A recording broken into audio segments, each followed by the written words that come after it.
الحمد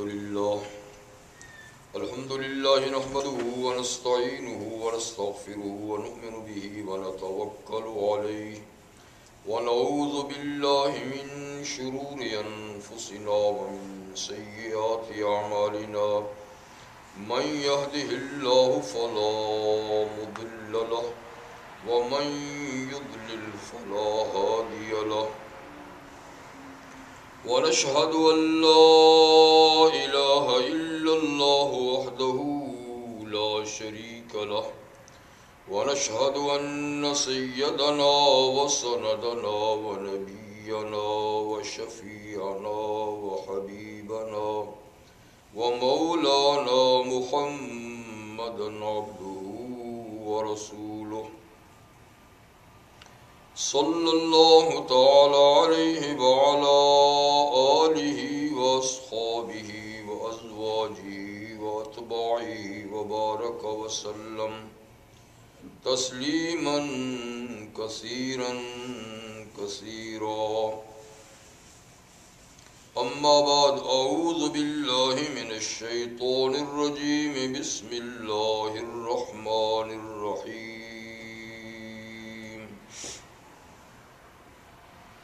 يا أيها الذين آمنوا اتقوا الله حق تقاته ولا تموتن إلا وأنتم مسلمون.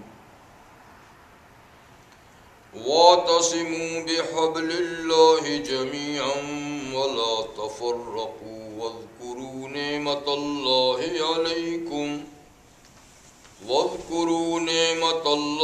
عليكم إذ كنتم أعداء فألف بين قلوبكم فأصبحتم بنعمته إخوانا وكنتم على شفا حفرة من النار فأنقذكم منها كذلك يبين الله لكم آياته لعلكم تهتدون. صدق الله مولانا العظيم وبلغنا رسوله النبي الكريم ونحن على ذلك لمن الشاهدين والشاكرين والحمد لله رب العالمين.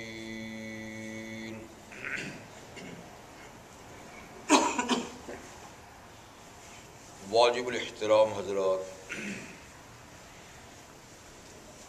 سورہ آل عمران کی آیتیں آپ کے سامنے سے تلاوت کی.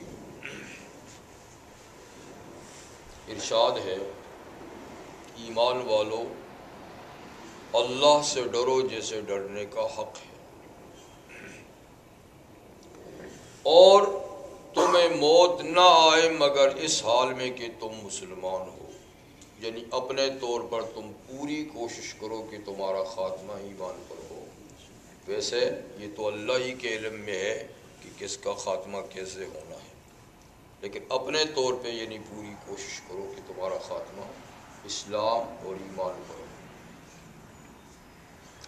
دوسری بات یہ ہے کہ اللہ کی رسی کو مضبوط سے تھام لو، مضبوطی سے اللہ کی رسی کو تھام لو، سب کے سب. وَلَا تَفَرَّقُوا، اور فرقوں میں مت بٹ جاؤ. اور اللہ تعالیٰ کی اس نعمت کو یاد کرو جو اس نے تم پر فرمائی. جب تم آپس میں دشمن تھے، دست و گریبان تھے، تو تمہارے دلوں میں اللہ نے الفت پیدا کی، ملاپ پیدا کیا، جوڑ پیدا کیا، محبت پیدا کی. تو اللہ کی اس مہربانی سے، اللہ کے دلوں میں الفت ڈالنے سے، تم اس کی اس مہربانی سے آپس میں بھائی بھائی ہو گئے. جبکہ تم آپس میں دشمن تھے، اب تم بھائی بھائی ہو گئے. اور تم اپنی بدعقیدگی اور بدعملی کی وجہ سے دوزخ کے کنارے پہ پہنچ چکے تھے، بس موت فاصل تھی، موت آتی اور سیدھے جہنم میں جاتے۔ تو تم اپنی برے عقائد، برے نظریات اور برے اعمال اور برے اخلاق کی وجہ سے آگ کے کنارے یعنی جہنم کے کنارے پر پہنچ گئے تھے۔ فَأَنْقَذَكُم مِّنْهَا، تو اللہ نے نبی رحمت اور قرآن مجید دے کر بھیجا اور تمہیں یوں جہنم میں گرنے سے بچا لیا۔ ایسے ہی اللہ تعالیٰ تمہارے سامنے اور تمہارے لیے اپنی آیات بیان فرماتے ہیں تاکہ تم راہ پاؤ، ہدایت پاؤ۔ یہ اس آیہ کریمہ کا جس وقت تلاوت کی اس کا ترجمہ تھا۔ اس میں بہت ساری باتیں ہیں لیکن اس وقت میں مختصر سی بات کروں گا، اور وہ یہ کہ وَاذْكُرُوا نِعْمَةَ اللَّهِ عَلَيْكُمْ إِذْ كُنْتُمْ أَعْدَاءً فَأَلَّفَ بَيْنَكُمْ، اللہ کی اس نعمت کو یاد کرو کہ تم آپس میں دشمن تھے، بٹے ہوئے تھے، اور اللہ نے الفت پیدا کی، محبت پیدا کی، تمہارے دلوں کو جوڑ دیا، اور اس نعمت کے وجہ سے تم آپس میں آج بھائی بھائی ہو۔ تو اللہ کی نعمت کیا ہے؟ دین اسلام۔ دین اسلام یہی اللہ کی نعمت ہے کہ جس کی بدولت بکھرے ہوئے لوگ مجتمع ہوئے، ان میں اتفاق اور یگانگت پیدا ہوئی، ورنہ جب تک اسلام نہیں آیا تھا تو آپس میں عداوتیں تھیں، لوٹ مار تھی، اور لوگ بکھرے ہوئے تھے۔ تو اس کا مطلب یہ ہے کہ اسلام کے مقاصد میں ایک مقصد کیا ہے؟ جوڑنا ہے۔ توڑنا اسلام کا مقصد نہیں، جوڑنا اسلام کا مقصد ہے۔ اسی لیے اللہ تعالیٰ نے جو مرکزی عبادات مقرر کی ہیں ان پہ آپ غور کریں تو جہاں اور بہت سارے مقاصد ان عبادات سے مطلوب ہیں، تو ایک بڑا مقصد لوگوں میں ملاپ پیدا کرنا بھی ہے، جوڑنا بھی ہے۔ چاہے آپ نماز کو دیکھ لیں، روزے کو دیکھ لیں، زکوٰۃ میں بھی کم سے کم جس کو زکوٰۃ دی جاتی ہے، جو زکوٰۃ دیتا ہے، ان میں جوڑ پیدا کرنا ہوتا ہے۔ اور حج میں تو ماشاءاللہ پھر ساری دنیا کے مسلمانوں کا جوڑ ہوتا ہے جی۔ تو نماز سے لے کر یعنی حج تک جو مرکزی عبادات ہیں، جہاں اور مقاصد ہیں، ایک سب سے بڑا مقصد تو آپ یہ سمجھ لیں کہ اللہ کا مقرر کردہ یہ طریقے عبادت ہے، بس۔ اگر اور کوئی فائدہ بھی نہ ہوتا تو یہی سب سے بڑا فائدہ تھا کہ اللہ کا حکم مان رہے۔ لیکن اس کے علاوہ بے شمار فوائد نماز، روزے میں، زکوٰۃ میں، حج میں بے شمار۔ انہی میں ایک بڑا فائدہ کیا ہے؟ جوڑ پیدا کرنا۔ پھر اگرچہ فرض نماز کا فریضہ بغیر جماعت کے بھی ادا ہو جاتا ہے، اور عبادت کے طور پہ نماز گھر میں بھی ہو جاتی ہے، لیکن بڑی تاکید کی گئی ہے کہ نماز جماعت سے پڑھی جائے، مسجد میں پڑھی جائے۔ اسی کی گھر میں پڑھ لی تو فرض تو ادا ہو گیا، لیکن اور مقاصد جو ہے نا، اور خاص طور پہ یہ مقصد جو کمیونٹی کو متحد کرنے کا ہے، وہ تو حاصل نہ ہوا۔ اسی لیے رحمت للعالمین صلی اللہ علیہ وسلم نے نماز با جماعت پر بھی بڑا زور دیا، اور بے جماعت نماز پڑھنے پہ سخت ناگواری کا آپ نے اظہار کیا۔ جیسے حدیث کئی دفعہ آپ نے سنی کہ پیغمبر کریم صلی اللہ علیہ وسلم نے ایک دفعہ فرمایا کہ میرا جی چاہتا ہے کہ کچھ نوجوانوں کو جنگل میں بھیج کے لکڑیاں جمع کراؤں،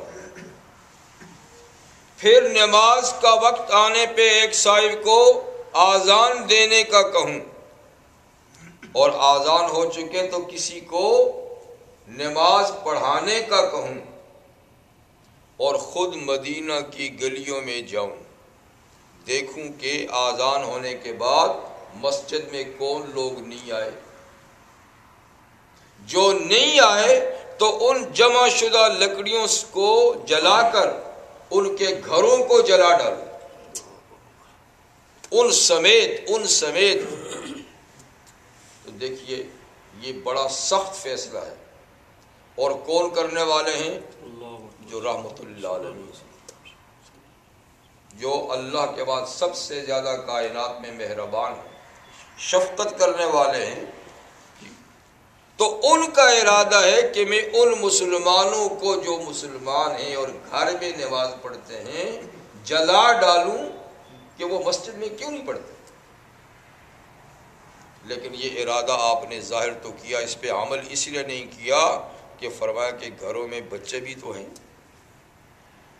جن پہ سر سے نمازی فرض نہیں، گھروں میں عورتیں بھی تو ہیں جن کے لیے افضل یہ کہ گھر میں نماز پڑھیں، جی، اور جانور بھی تو ہوتے ہیں، ساز و سامان بھی ہوتا ہے۔ تو ایک آدمی کی وجہ سے ان سب پر کیوں ظلم ہو؟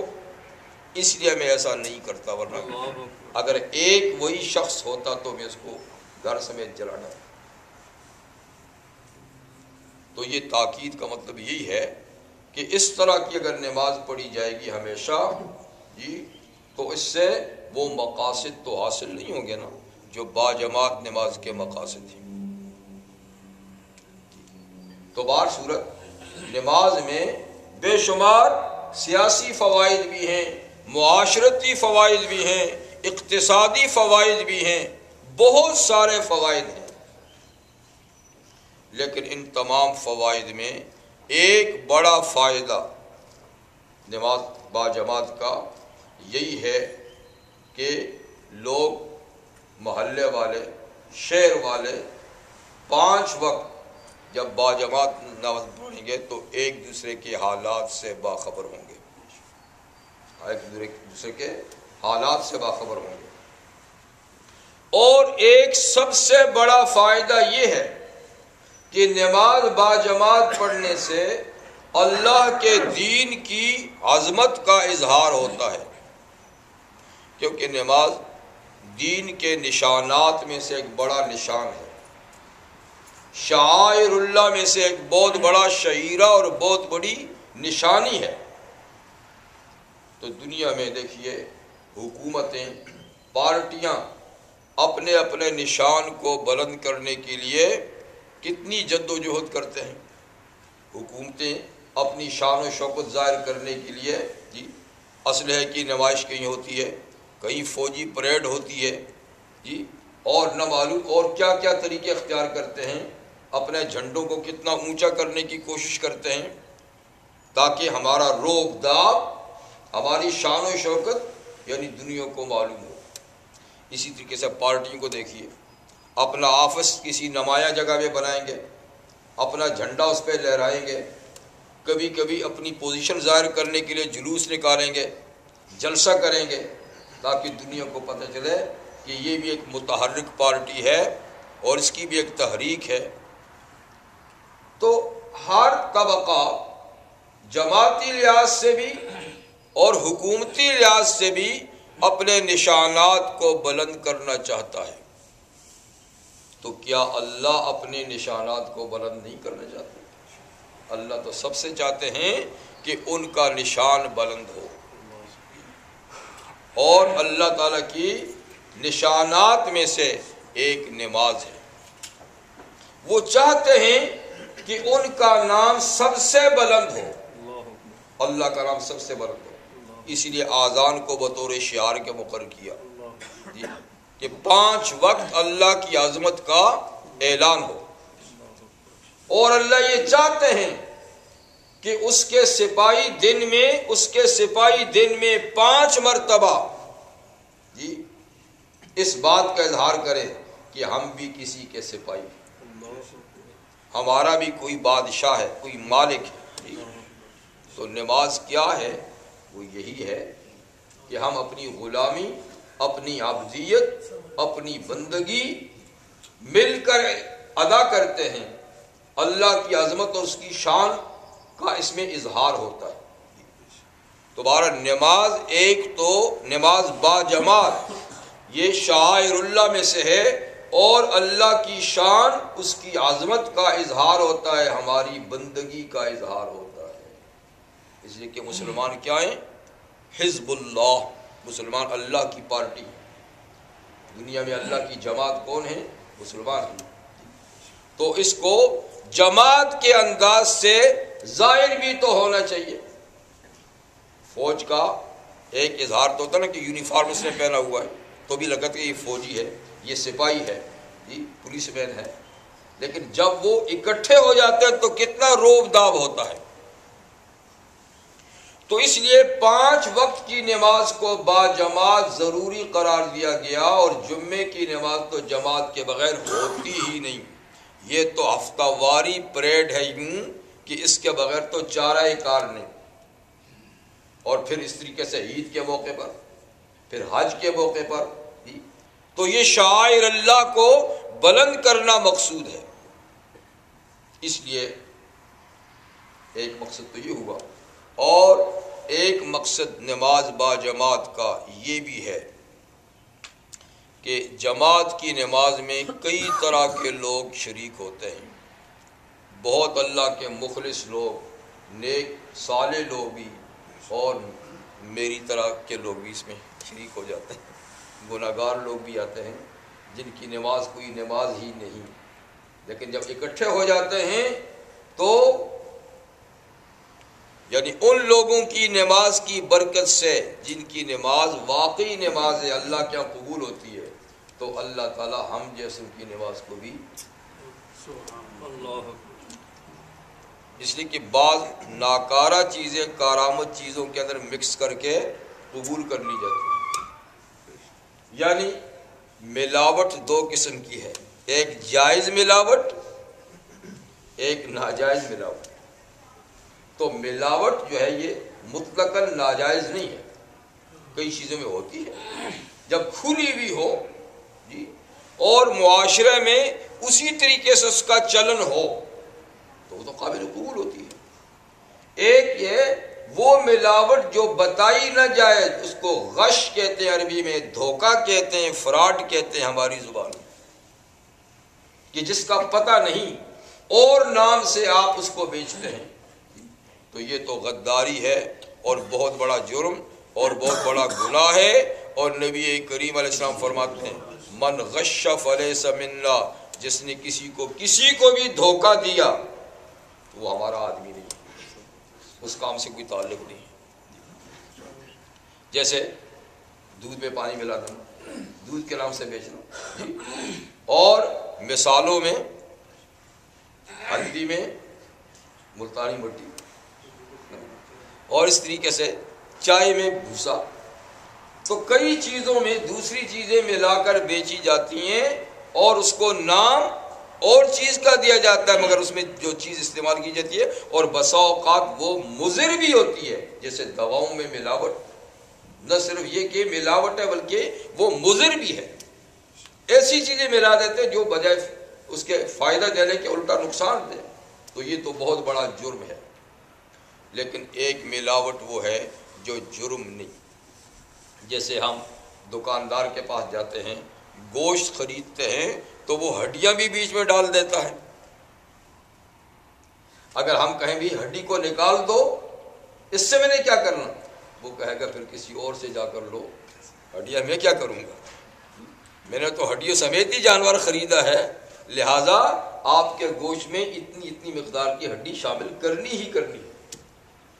تو دیکھیں گوشت میں ہڈی کی ملاوٹ ہے مگر یہ جائز ہے، سب کے سامنے ہے اور اس کا چلن بھی ہے. خالی گوشت کون خرید سکتا ہے اور کون بیچے گا؟ تو اسی طریقے سے نماز کا معاملہ ہے کہ اس میں کھڑے لوگ بھی ہوتے ہیں اور کچھ ہم جیسے لوگ بھی ہوتے ہیں. تو اللہ تعالیٰ کھڑے لوگوں کی نماز، کھڑی نماز میں ہم جیسی نماز کو بھی کہتے چلنے دو، اس کو بھی آنے دو. اب اس کو نکالتے نہیں ہیں، قبول کر لیتے. تو ایک بڑا فائدہ یہ بھی ہے کہ مطلب یہ کہ نماز میں کئی لوگ شامل ہوتے ہیں تو اچھوں کی نماز کی وجہ سے معمولی نماز بھی اللہ تعالیٰ قبول فرما لیتے ہیں. یہ بھی بہت بڑا فائدہ ہے. اور یہ بھی دیکھیے کہ جتنے چراغ زیادہ روشن ہوں گے اتنی روشنی بڑھے گی. جتنے چراغ زیادہ روشن کریں گے اتنی. تو جتنے لوگ نماز میں زیادہ شریک ہوں گے تو ہر نماز نور ہے، چراغ ہے. تو بہت سے چراغ ملیں گے تو بہت بڑی لائٹ ہو جائے گی، بہت بڑا نور ہو جائے گا، اور اس میں کم لائٹ والی نماز بھی چلی جائے گی. تو بہرحال نماز جماعت میں بڑے فوائد ہیں. لیکن دوسرا غش، وہ غش یعنی دھوکہ، اس کی اجازت نہیں. امیر المومنین حضرت عمر فاروق رضی اللہ تعالیٰ عنہ، اللہ ان جیسے حکمران آج بھی ہمیں نصیب. کاش کہ عمر جیسے لوگ ہوں تو دنیا کا نقشہ ہی بدلا ہوا. جی. آپ نے یہ معمول بنایا تھا، جہاں آپ نے اپنے سرکاری نمائندوں کو اس کا پابند بنایا تھا کہ وہ اپنے علاقے میں لوگوں پہ نظر ڈالیں، ان کی اخلاقیات پر نظر ڈالیں، کوئی بد اخلاقی تو نہیں ہو رہی جی، اور ان کی ایمانداری کی جانچ پڑتال بھی ہوتی رہے، کوئی غلط کام تو نہیں ہو رہا. لیکن بذات خود آپ دارالحکومت مدینہ منورہ میں رات کو گشت بھی لگاتے تھے، خود بھی لگاتے تھے. یہ نہیں کہ کسی کو میں تم دیکھ رہا ہوں، خود بھی جاتے تھے کہ دیکھوں کہ صورتحال کیا ہے، حقائق کیا ہیں. تو ایک دفعہ رات کو جا رہے تھے تو یعنی صبح سویرے کا وقت ہو گیا، تو گھر میں ماں بیٹی آپس میں گفتگو کر رہی تھی.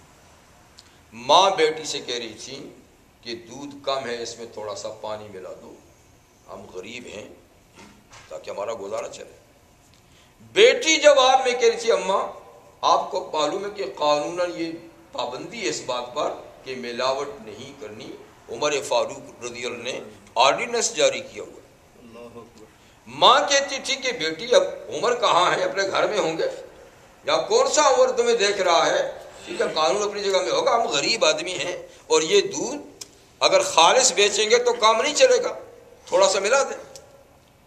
بیٹی جواب دیتے کیا اماں اگر عمر نہیں ہے تو عمر کا خدا تو دیکھ رہا ہے، اللہ تو دیکھ رہا ہے نا، اور یہ قانون عمر کا خانہ ذات تو نہیں ہے، اللہ کا قانون ہے جو انہوں نے نافذ کیا ہوا ہے، اللہ کے قانون کے انہوں نے پابند بنایا ہے، تو اللہ تو دیکھ رہا ہے. پر یہ گفتگو ہو رہی تھی اور وہ تھوڑی دیر دروازے پہ کھڑے ہو کے انہوں نے سنا اور چل دیے. خیر وہ چل دیے، آگے کیا ہوا سوچو. اب یہ دودھ میں پانی یہ کیا ہے، غش کہلاتا ہے، یہ حرام ہے، یہ ناجائز ہے. تو بہرحال حضرت عمر رضی نے بعد میں صبح جا کر اپنے گھر میں اپنے بیٹے کو بلا کر کہا کہ بیٹا فلاں گلی میں ایک غریب خاتون اور بیٹی رہتی ہے، میرا جی چاہتا ہے کہ تیری شادی اس سے کرو. حالانکہ عمر جو ہے اس وقت ایک طرح سے کنگ ہے، خلیفۃ المسلمین ہیں، لیکن ایک طرح سے بادشاہ ہیں، اور ان کا روب داب ایسا ہے کہ قریب کے تمام وہ ملک جو ہیں ان سے لرزاں ہیں، کانپتے ہیں. اور ان کے فتوحات میں یمن، شام، ایران اور ترکی یعنی یورپ، یہ سارے ملک ان کی حکومت میں تھے. اور کئی شہزادیاں مال غنیمت میں آئیں اور انہوں نے ان کو باندیوں کے طور پہ حضرت علی، حضرت حسن اور ان حضرات میں تقسیم کیا. حالانکہ وہ شہزادیاں تھیں، تو کیا وہ اپنے بیٹوں کے لیے کسی شہزادی کا انتخاب نہیں کر سکتے تھے؟ ضرور کر سکتے تھے، بلکہ باندھی نہ بھی ہوتی تو آپ ویسے بھی کہتے تو جی، لیکن ان کی نظر اور بات پہ تھی۔ انہوں نے کہا بے شک ظاہر بات ہے کہ جس گھر میں ایک خاتون ایک بیٹی ہے اور وہ ماں اس کو دودھ میں پانی ملانے کا کہتی ہے تو انتہائی غریب ہیں، انتہائی غریب ہیں، لیکن انہوں نے مالی اور مادی لحاظ سے نہیں دیکھا کہ وہ غریب ہیں یا کیا ہیں، ایمانداری کے لحاظ سے دیکھا کہ بچی ایماندار ہے، اس کے دل میں خدا کا خوف ہے، یہ اللہ کو حاضر ناظر سمجھتی ہے، اسی سے تو فرمایا کہ بیٹا میں چاہتا ہوں اگر تم کہو تو ہم ان کو پیغام دے دیں۔ خیر بار ان سے شادی پھر بعد میں کرا دی، جو بھی ہوا۔ لیکن عمر فاروق رضی اللہ تعالیٰ عنہ، میں نے عرض کیا جیسے کہ آپ کو کہ ان کے زمانے میں بڑے بڑے فتوحات ہوئے اور دنیا بھر کی دولت مدینہ منورہ میں آئی، ان کے قدموں میں پڑی۔ ایران ہی کو دیکھیے، صرف ایران کو، جو سب سے قدیم ترین سلطنت تھی، یعنی دنیا میں اتنی بڑی لمبے عرصے کی حکومت اور کوئی ہوئی بھی نہیں ہے اور شاید ہوگی بھی نہیں، کہ جتنی لمبے عرصے کی جی حکومت ایران کی تھی، تو ایک ہی خاندان میں، تو اس کے پاس کتنا سرمایہ ہوگا کوئی اندازہ ہے؟ اتنے لمبے عرصے کی حکومت ہو، اس میں کتنا سرمایہ ہوگا، پھر لوٹ کھسوٹ بھی ہو تو بے شمار دولت تھی۔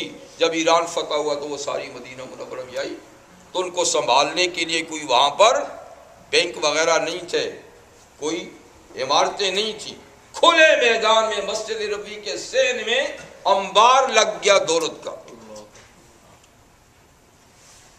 اور کہتے ہیں اتنی دولت جیسے کہ پہاڑ ہی نہیں ہو جاتی، پہاڑ جس کے پیچھے آدمی نظر نہ آئے، اور پھر کوئی سیکورٹی کے انتظامات بھی نہیں کہ بھائی دیکھو کوئی چوری نہ کرے، کیوں چوری کرے، ایسا ہی مال پڑا ہوا بکھرا، ایک ایک موتی کروڑوں کا، لیکن کوئی، اس لیے کہ سارا معاشرہ ایسا پاکیزہ خوف خدا والا کہ کسی کی چیز کی طرف نظر اٹھا کے دیکھتے ہی نہیں تھے۔ تو بہرحال یہ ساری دولت تقسیم ہوئی، تو مطلب کہ یہ قدیم ترین سلطنت تھی۔ رحمت للعالمین صلی اللہ علیہ وسلم نے 6 ہجری کے بعد مکہ والوں کے ساتھ صلح ہونے کے بعد دنیا بھر کے حکمرانوں کو دعوتی لیٹر لکھے تھے، دعوتی خطوط لکھے تھے، جس میں یمن والوں کو بھی لکھا اور بحرین والوں کو بھی لکھا، مسقط والوں کو بھی لکھا، اور جتنی چھوٹی چھوٹی حکومتیں تھیں اور بڑی حکومتیں جو تھیں ایران کی ان کو بھی لکھا، روم والوں کو بھی لکھا، حبشہ والوں کو بھی لکھا۔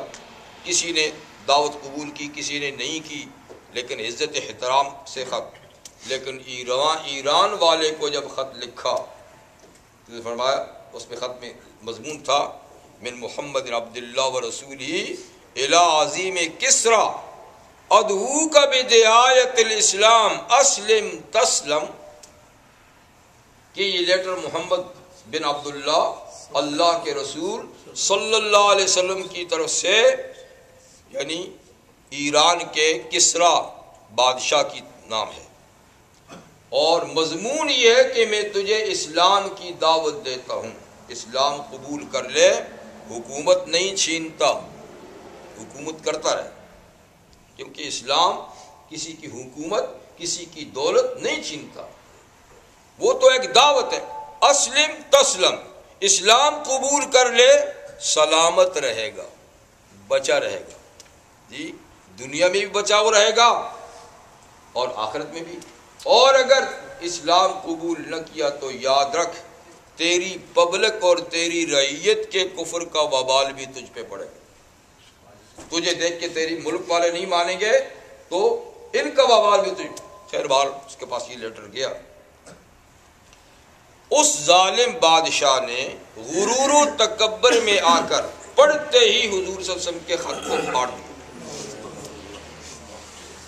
ٹریش کر دیا،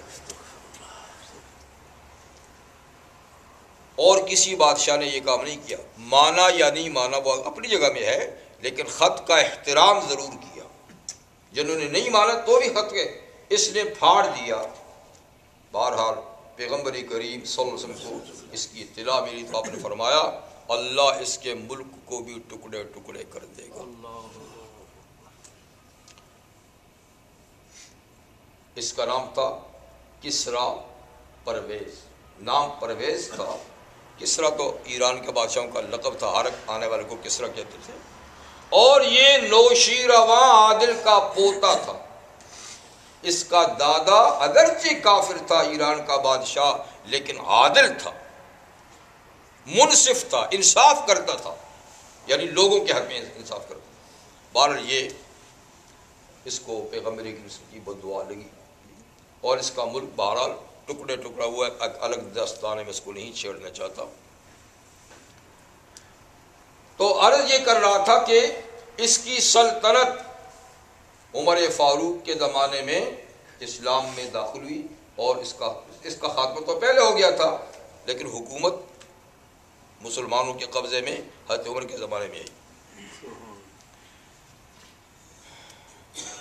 بہرحال اس نے ایک تو خط پھاڑا، دوسرا اس نے یمن کا ایریا بھی اس کے زیر انتظام تھا، یعنی اس کا صوبہ تھا۔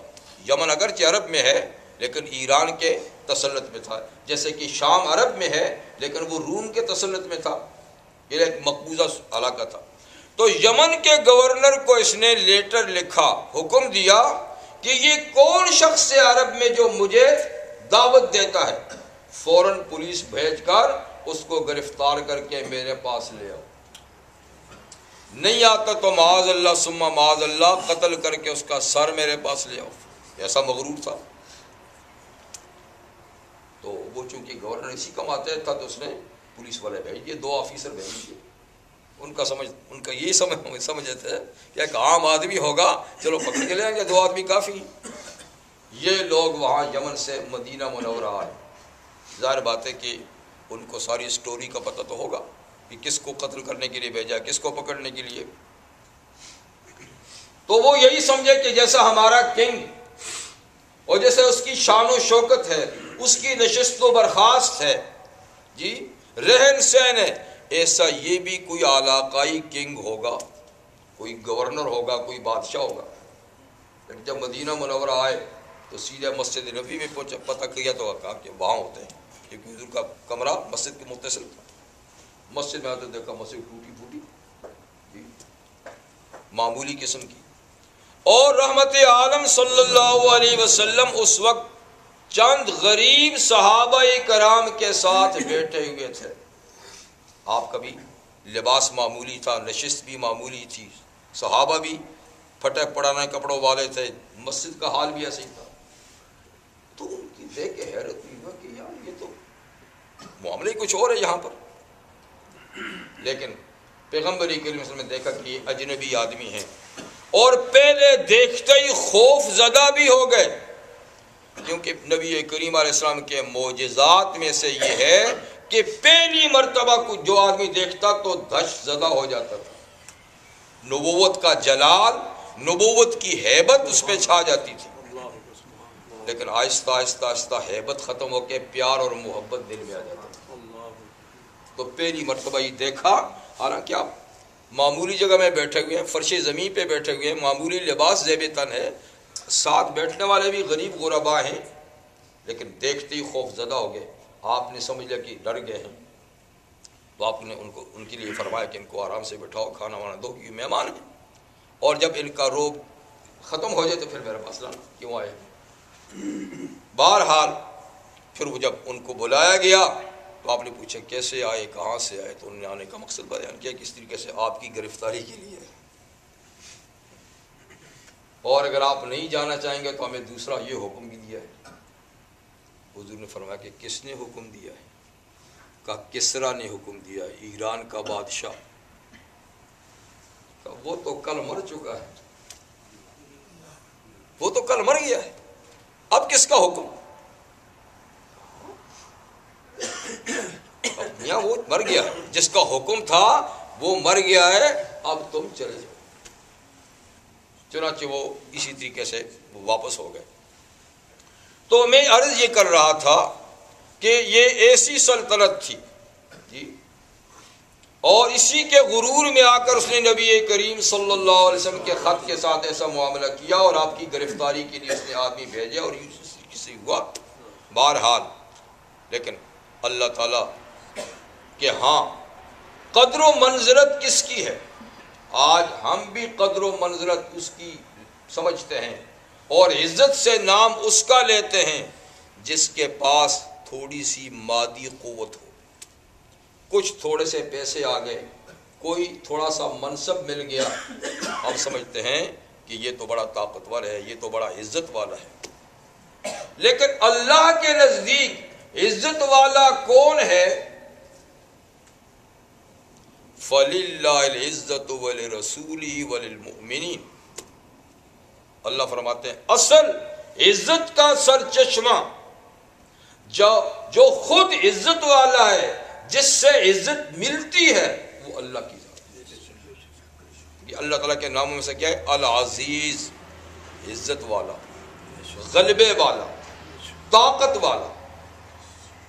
تو اللہ عزیز ہیں، عزت والے ہیں، اور پھر اللہ کے دینے سے عزت کس کو ملتی ہے؟ ولی رسول ہی، نمبر 1 اس کے رسول کو عزت ملتی ہے، کیونکہ وہ اللہ کا نمائندہ ہوتا ہے، اللہ کا منتخب بندہ ہوتا ہے۔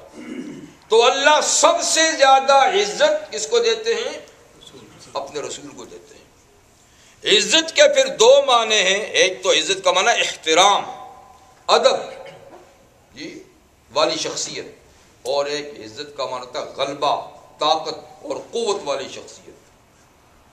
تو جیسے اللہ عزیز ہیں یعنی طاقت کا سرچشمہ بھی ہیں، ادب اور احترام کا سرچشمہ بھی ہیں، ایسے ہی اللہ کا نبی اس فرش پہ عزت والا ہوتا ہے، طاقت والا بھی ہوتا ہے۔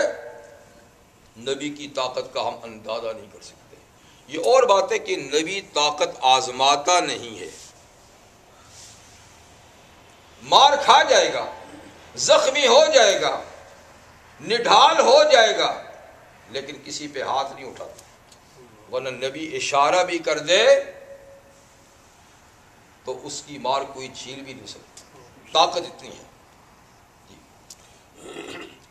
دیکھیے وہ واقعہ آپ نے سنا ہوگا، سنایا بھی ہے میں نے کئی دفعہ، کہ حضرت اسرائیل علیہ السلام موسیٰ علیہ السلام کے پاس تشریف لائے روح قبض کرنے کے لیے۔ جیسے کہ اللہ تعالیٰ کے ہاں قانون ہے کہ نبی سے اجازت لی جاتی ہے روح قبض کرنے کے لیے، باقی کسی سے اجازت نہیں لی جاتی، یوں ہی فرشتہ آتا ہے روح نکال کے چلا جاتا ہے۔ لیکن انبیاء کرام کے بارے میں قانون یہ ہے کہ باقاعدہ ان سے پوچھتا ہے کہ آپ اللہ تعالیٰ کے پاس جانا چاہتے ہیں کہ ضرورت جانا چاہتے ہیں؟ تو حضرت اسرائیل انسانی شکل میں تشریف لائے، اور اس وقت حضرت موسیٰ علیہ السلام مراقبے میں تھے، یعنی ان کی توجہ اللہ کی طرف تھی۔ امت نے ستایا ہوا بھی تھا، مخالفین کے ستائے ہوئے بھی تھے، اور ان کی امت بھی بے حد ان کو ستاتی تھی، بنی اسرائیل۔ تو گویا مخالفوں نے بھی اور موافقوں نے بھی ان کو ستایا ہوا تھا، تو بس وہ اس وقت خاص اللہ کی طرف توجہ کیے کہیں بیٹھے ہوئے تھے۔ اب یہ حضرت تشریف لائے، اور آتے ہی انہوں نے نہ تو سلام کیا، نہ وہ اجازت والی بات کی، کہا آپ کی روح قبض کر لوں۔ یہ بات سنی تو آپ چونک پڑے کہ پرے ہٹ، پرے ہٹ، تو کون ہوتا ہے میری جان لینے والا؟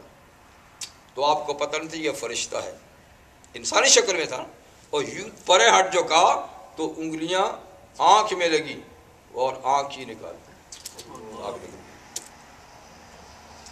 اب فرشتہ بھی تو اللہ کا نمائندہ، انہوں نے لڑائی جھگڑے تو نہیں کرنی تھی حضرت اسرائیل نے، تو سیدھے ہی غائب ہو گئے۔ پھر موسیٰ سے بھی چونک پڑے کہ یار یہ آدمی کدھر چلا گیا؟ ان کو بھی حیرت کہ شاید کہ فرشتہ نہ ہو، لیکن بھارت چلا گیا تو اللہ تعالیٰ کیا شکایت کی کہ یا اللہ موسیٰ تو نہیں آنا چاہتے۔ اللہ نے فرمایا میرا نبی اور میرے پاس نہیں آنا چاہتا، آپ نے طریقہ کار کی خلاف ورزی کی ہے، آپ جہاں آپ جاتے پہلے کم سے کم اپنا تعارف تو کراتا نا میں کون ہوں. گئے انسانی شکل میں، بتایا بھی نہیں کہ میں فرشتہ ہوں جی، اور پھر وہ اس وقت میرے ساتھ جی متعلق تھے، تو انہوں نے سمجھ پتہ کوئی آدمی آیا ہے اور کوئی ہو سکتا ہے دشمن میرا نہ ہو. خیر آنکھ تو اللہ تعالیٰ نے اس کی سیدھی کر دی، وہ تو ٹھیک ہو گیا. پھر جب دوبارہ آئے تو پھر اس طریقے سے آئے جیسا طریقہ کار تھا. تو ان سے پوچھا تو انہوں نے کہا کہ اگر آپ نہ جانا چاہیں تو آپ کسی بھیڑ بکری کسی بیل کی پشت پہ ہاتھ پھیریں، جتنے بال آپ کے ہاتھ کے نیچے آئیں اتنے سال آپ کو زندگی مل جائے گی. آپ نے فرمایا اتنے سالوں کے بعد پھر کیا ہوگا؟ کہ پھر جانا ہوگا. کہ پھر بھی جانا ہے تو آج کیوں نہ چلا جاؤں. تو عرض یہ کر رہا تھا کہ نبی کے پاس بڑی طاقت ہوتی ہے مگر آزماتا نہیں، استعمال نہیں کرتا. اور دنیا سمجھتی ہے کہ یہ غریب ان کے پاس کیا ہے.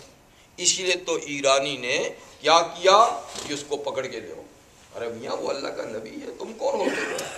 وہ ایک مکہ رسید کر دے تمہاری ساری سلطنت ختم ہو جائے.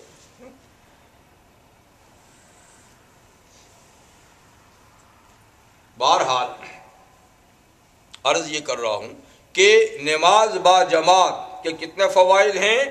اللہ کے شاعر کی بلندی جی، اور مسلمانوں میں یگانگت اتفاق پیدا کرنا جی، اور اس طریقے سے معاشی معاشرتی اور بھی بے شمار فوائد نماز با جماعت پڑھنے کے.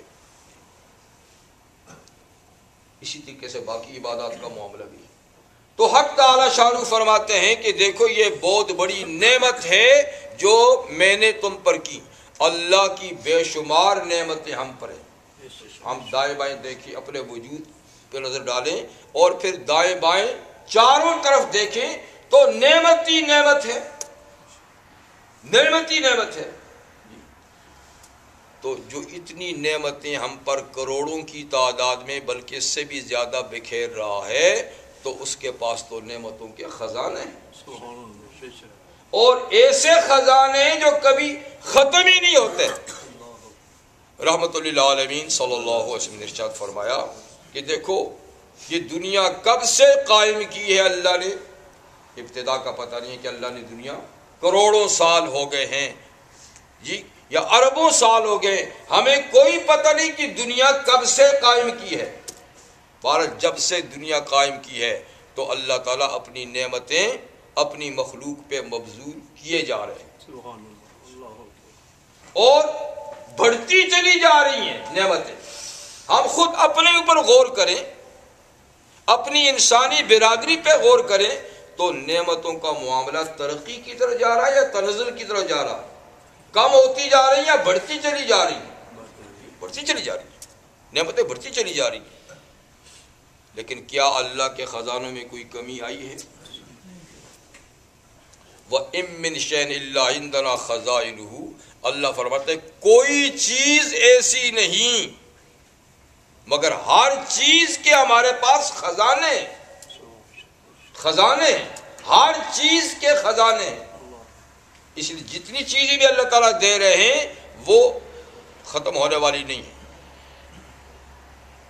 تو اللہ تعالیٰ کے ان خزانوں میں سب سے زیادہ کس کو نوازا جاتا ہے؟ انبیاء کرام کو. اور پھر اس کے بعد کن کو نوازا جاتا ہے؟ جو اللہ کے نام لیوا ہیں. لیکن بشرطے کہ آدمی یہ دیکھے کہ نعمتیں ہیں کیا کیا ہیں.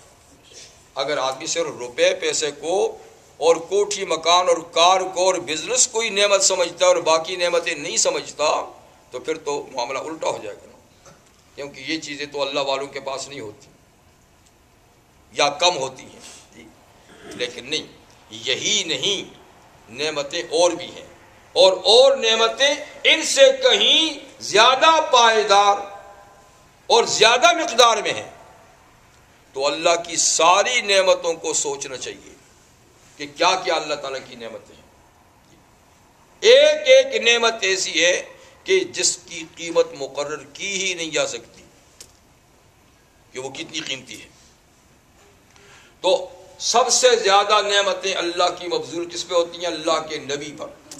اور پھر جو اللہ کے نام لیوا اور مسلمان ہیں ان کی ظاہری حالت تو آپ کو ایسی نظر آئے گی کہ جیسے کہ یہ نعمتوں سے محروم ہیں، کوٹھی نہیں، سرمایہ نہیں، بینک بیلنس نہیں، لباس پورا نہیں، لیکن اللہ کی نزدیک وہ سب سے زیادہ نوازش میں ہوتے۔ صحابہ کرام ایسی تو تھے۔ اسی لیے متکبر لوگ، کھاتے پیتے لوگ، عیش و عشرت والے لوگ بسا اوقات پیغمبر کے پاس نہیں آتے تھے صلی اللہ علیہ وسلم، کہتے جی آپ کے پاس یہ معمولی لوگ بیٹھے ہوئے، ان کو ہٹائیں تو ہم آ کر بیٹھیں گے، ان کے ساتھ بیٹھنا ہماری توہین ہے۔ یہ سلمان، یہ بلال، یہ صہیب، یہ عمار، ان کے ساتھ کیسے بیٹھیں؟ تو اللہ تعالیٰ نے اپنے نبی کے مخلص ساتھیوں کا دفاع کیا اور فرمایا وَلَا تَطْرُدِ الَّذِينَ يَدْعُونَ رَبَّهُمْ، اے نبی ان کے کہنے پہ بالکل ان ساتھیوں کو اپنی مجلس سے مت ہٹائیے، بلکہ وَلَا تَعْدُ عَيْنَاكَ عَنْهُمْ، اپنی نظر شفقت بھی ان سے مت ہٹائیے، مجلس بھی رکھیے اور شفقت کی نظریں بھی انہی پہ مبذول۔ کام کے تو ہیں یہی، کام کیا ہے کہ یدعون ربہم، یدعون ربہم، اپنے رب کو صبح و شام پکارتے ہیں، بڑے مخلص ہیں جی، ان کے دل میں اتنا اخلاص ہے کہ اتنا کہیں نہیں، یہ ان کو کیا سمجھے؟ تو اللہ تعالیٰ نے قرآن حکیم میں جا بجا صحابہ کرام کی فضیلت کو ذکر کیا اور ایسا کیا کہ کرتے چلے گئے ہیں، شروع کیا تو کرتے چلے گئے ہیں۔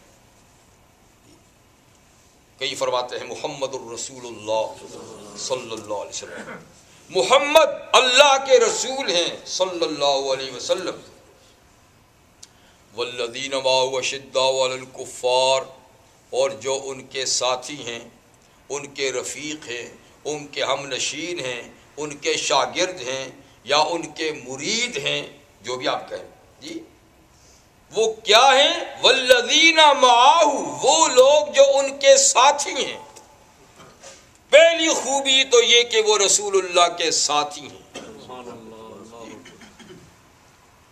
اور آدمی اپنے ساتھی سے پہچانا جائے، اپنے دنیا میں بھی ہم کہتے ہیں نا بھائی اس کا ساتھی کون ہے، اس کا رہن سہن کس کے ساتھ ہوتا ہے، اسی سے اندازہ لگاتے ہیں کہ جس کے ساتھ ساتھی ہے، رہن سہن ہے، اسی معیار کا یہ ہوگا۔ تو فرمایا یہ معیاری لوگ ہیں، یہ منتخب لوگ ہیں، ان کو اللہ نے ان کی صحبت کے لیے چنا ہوا ہے، یہ یوں ہی نہیں آئے۔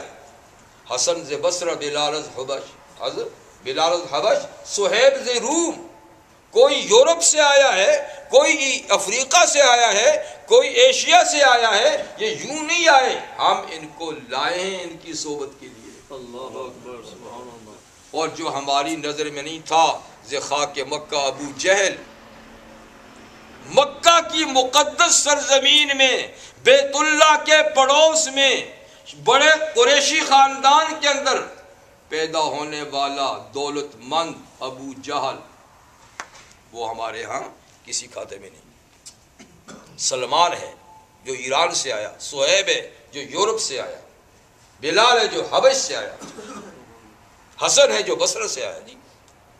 تو اللہ تعالیٰ کے ہاں ایک الگ معیار ہے۔ تو والذین معه اشداء علی الکفار رحماء بینہم، جو ان کے رفیق اور ساتھی ہیں، ان کے ساتھی ہیں، ان کی ایک خوبی یہ ہے کہ وہ کافروں پر سخت گیر ہیں، آپس میں پیار رکھتے ہیں۔ آج معاملہ الٹا ہے، کافروں سے پیار ہے، آپس میں الجھے ہوئے ہیں۔ جو صحابہ کی صفت تھی وہ آج ہمارا ہم میں ہے۔ ہماری لڑائی جھگڑے آپس میں ہیں، گھر گھر میں جھگڑا ہے، بھائی بھائی سے لڑ رہا ہے، میاں بیوی سے لڑ رہی ہیں، کنبا کنبے سے دستوں گریبان ہے، پارٹی پارٹی سے لڑ رہی ہے، اپنے ملکوں سے لڑ رہے ہیں، دوستی ہے تو دشمن سے ہے، اور دوستوں سے دشمنی. اور صحابہ رحماء بینہم اشداء علی الکفار، وہ اللہ اور رسول کے دشمنوں سے دشمنی رکھتے تھے، آپس میں پیار تھا. تراہم رکعا سجدا، دیکھنے والے آپ ان کو دیکھیں گے تو رکوع سجدے میں نماز پڑھتے ہوئے دیکھیں گے، بڑے نمازی بھی ہیں. یبتغون فضلا من اللہ ورضوانا، اور اس سے مقصد کیا ہے؟ وہ اللہ کا فضل اور اس کی رضا چاہتے ہیں، اسی لیے یہ سارے کام کرتے ہیں. ان کا مقصد یہ ہے اللہ کا فضل، اس کی رضا حاصل کرنا. پھر وہ پورا رکوع اللہ تعالیٰ نے گن دیا.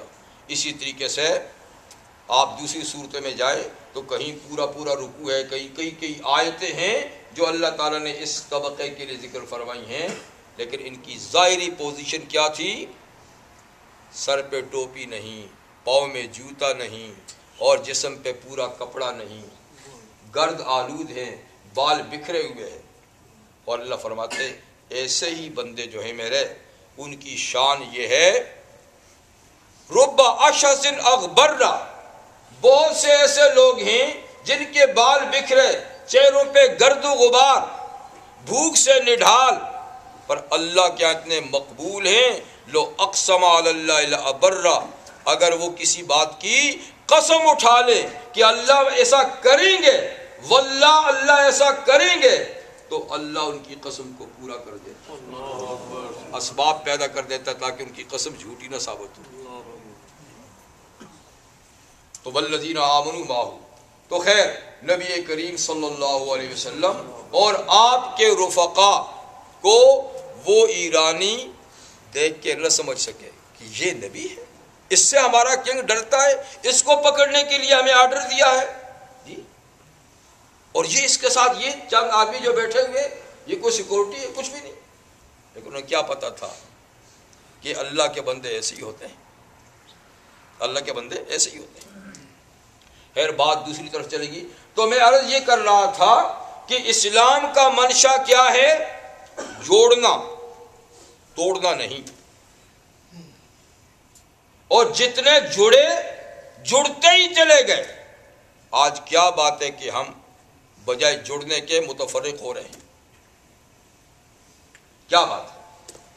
اس لیے کہ جڑنے کے لیے جو چیز اللہ تعالیٰ نے ہمیں دی تھی، ہم نے اسی سے اعراض کیا ہوا ہے. وہ کیا ہے؟ وَاعْتَصِمُوا بِحَبْلِ اللَّهِ جَمِيعًا، اللہ کی رسی کو سارے مل کر مضبوطی سے پکڑو تو جڑے رہو گے. اب اللہ کی رسی ٹوٹنے سے تو رہی اللہ کی رسی ہے، لیکن چھوٹ تو سکتی ہے نا. ہم ڈھیلے پڑ جائیں تو ہاتھ سے چھوٹ تو سکتی ہے نا، ٹوٹے گی نہیں. تو اگر اس رسی کے ساتھ مضبوطی سے رہیں گے تو پھر جڑے رہیں گے. جب جڑے رہیں گے تو کوئی طاقت غلط نظر بھی اٹھا کے نہیں دیکھ سکے گی.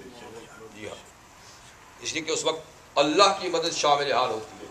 لیکن جب اللہ کی رسی کو چھوڑ دیا جائے تو پھر من شذ شذ فی النار.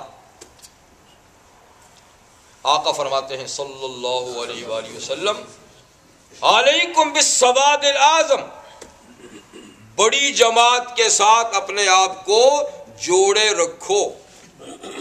بڑی جماعت سے مراد وہ ہماری بنائی ہوئی جماعتیں نہیں ہیں کہ جس میں لوگ زیادہ ہیں، پارٹی ممبر زیادہ ہیں. بڑی جماعت سے مراد ہے ساری دنیا کے مسلمان. ساری دنیا کے مسلمان جو ہیں یہ بڑی جماعت ہے، یعنی اہل سنت والجماعت، یہی ساری دنیا میں سب سے بڑی جماعت ہے. باقی فرقے ہیں مگر یہ بڑی جماعت ہے. تو جماعت کے ساتھ وابستہ رہو. جماعت سے وابستگی کیا ہے؟ جو اللہ تعالیٰ نے فرائض مقرر کیے ہیں بحیثیت مسلمان کے، وہ سارے ادا کرو تو خود بخود اس جماعت کے ممبر رہو گے. اس میں ممبر شپ والی بات نہیں ہے کہ چندہ دو اور پرچی کاٹو ممبر بنو گے، نہیں. 5 وقت کی نماز پابندی سے پڑھو، با جماعت پڑھنے کی کوشش کرو، جمعے کی نماز پابندی سے پڑھو جی. قرآن حکیم کی تلاوت کرو، اس کو سمجھنے کی کوشش کرو. مالدار ہو تو زکوٰۃ دو جی، اور رمضان کے روزے رکھو. صاحب حیثیت ہو تو حج کرو. جب یہ کام ہوتے رہیں گے تو یہ خود بخود ممبرشپ ہے، سواد اعظم کی ممبرشپ ہے جی. اور اپنے اسلاف کے ساتھ اپنے تعلق کو بھی مضبوط رکھو، ان کا عزت، ان کا احترام کرو. اگر وہ لوگ نہ آتے دنیا میں، اللہ انہیں نہ بھیجتا، تو آج ہم مسلمان ہوتے؟ ہم تک دین کیسے پہنچا جی؟ حضور سے دین کس نے سیکھا؟ صحابہ کرام جی. صحابہ کے بعد دین کس نے سیکھا؟ تابعین. ان کے بعد تبع تابعین، ان کے بعد ان کے اتباع، اور وہی سلسلہ چلتے چلتے چلتے آج ہم تک آیا ہے جی. آج ہم دین کو سیکھیں گے تو اگلوں کو سکھائیں گے نا جی. ہم ہی نہیں سیکھیں گے تو اگلوں کو کیا سکھائیں گے؟ تو یہ ہے سواد اعظم. اور اللہ کی رسی سے مراد کیا ہے؟ قرآن حکیم. قرآن حکیم یہ اللہ کی رسی ہے، یہ موجود ہے، قیامت تک موجود رہے گی.